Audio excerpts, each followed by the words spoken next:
It's a really hot afternoon, so we're going to get into the dinghies. We're going to run up to the end of the inlet where there's a really nice rope swing.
Unfortunately, the water is just a little high for today, but I should have come maybe an hour or so ago, but we're pretty well at high water now. So.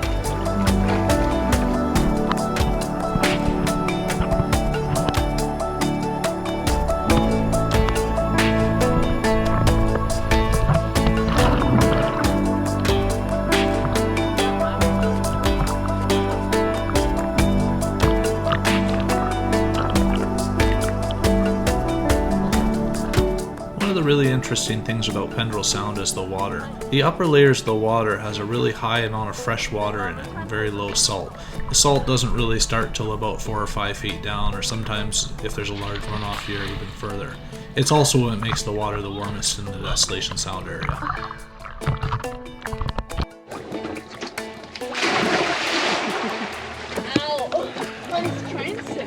So this is the swing at the end of Pendrell Sound, and we had come here before and anchored just off this area, and it's a really cool spot.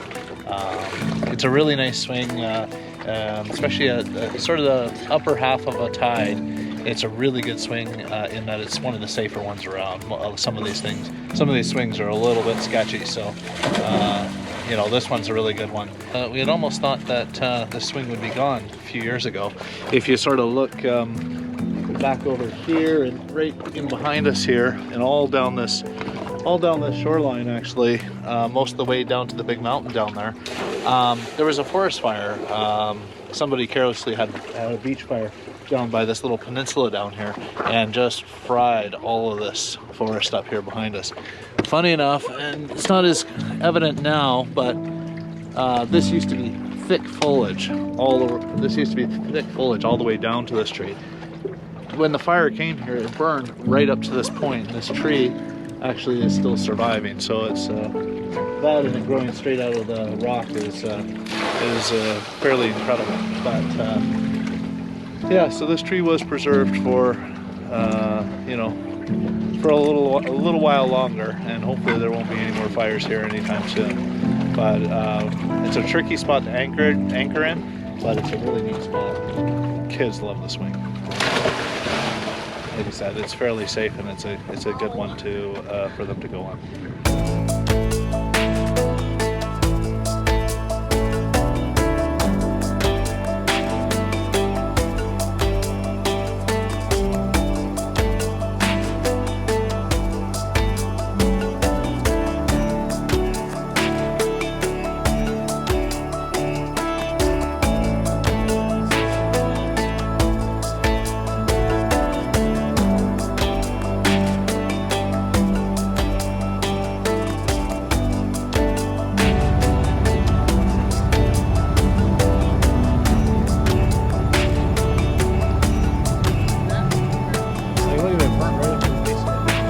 In minutes, a careless beach fire caused a huge section of East Redonda Island to be burned in 2018. This saddened us, as Pendrell Sound has always been our favorite place. Change is constant, nothing ever stays the same. We wish this fire had never happened, but we are thankful this place exists beyond our memories, even if it is a little scorched.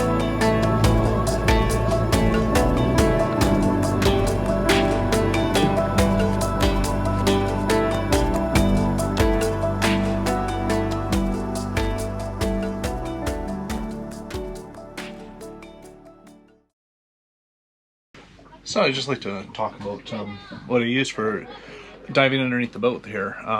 Whenever we come up north here, this area where the water is so warm, it's a nice opportunity to actually change all the zincs and clean the barnacles from the propellers and clean the rudder shafts, and just do a little bit of that scraping that otherwise would be pretty difficult down in the colder waters down south. I have a little compressor like this. Yeah, so this is a 3-gallon compressor, and it has 30 CFM at 40 PSI or 2 CFM at 90 PSI, which that's totally enough. And I do use this to just sort of dive underneath the boat. Now, is it the absolutely appropriate tool for the job? It's an oilless compressor. I added a micron filter on here, and there's a water separator here for any moisture. Yeah, so I just plug that in. I'll usually run the generator on that, just because it needs a fair bit of power. I probably could run it off the solar, but I'm usually down there for 2-3 hours to get this done. So, and then the second part of that is regulator. So I got about 50 feet of food grade hose here. Let's see right here, and then this is just a little regulator breather off eBay for about 20 bucks. It's nothing special. Now, just to be very clear, I don't believe this is the appropriate thing to go any further down than you would be willing to swim back to the surface, and I don't even begin to believe this is really the appropriate tool to go down even 1 atmosphere. This is the appropriate rig I feel for myself to literally go below the surface enough to the bottom of the boat, which is about 3.5 to 4 feet, and then you can be down there and work for quite a period of time and not have to hold your breath. So, but if you're okay with this type of a setup, I do recommend it. It works excellent, very inexpensive, and it doesn't take up too much space. And when you need it, you have it, and so works really good. Anyway, we're going to use this to go dive in the boat. I'll take a little video and show you what it's like down there.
All right, well, we just finished getting everything done underneath the boat. It was down there about 2.5, 3 hours, and everything went pretty good. Didn't drop anything. Didn't get cut in any oysters or barnacles, which I do recommend having a pretty heavy pair of neoprene gloves, at least around here. You get a lot of barnacles, and if you don't have them, you're for sure going to be cutting your fingers or something like that. So that makes the job go pretty good. But a set of fins. I put a weight belt on, a mask, and some scrapers, scrub brushes, and that's basically all you need for the kind of must-do maintenance every year, I find. Anything more than that, it's going to have to get hauled out for. But if you're just hauling it out because you want to scrape everything down and change the zincs, this is a really good alternative.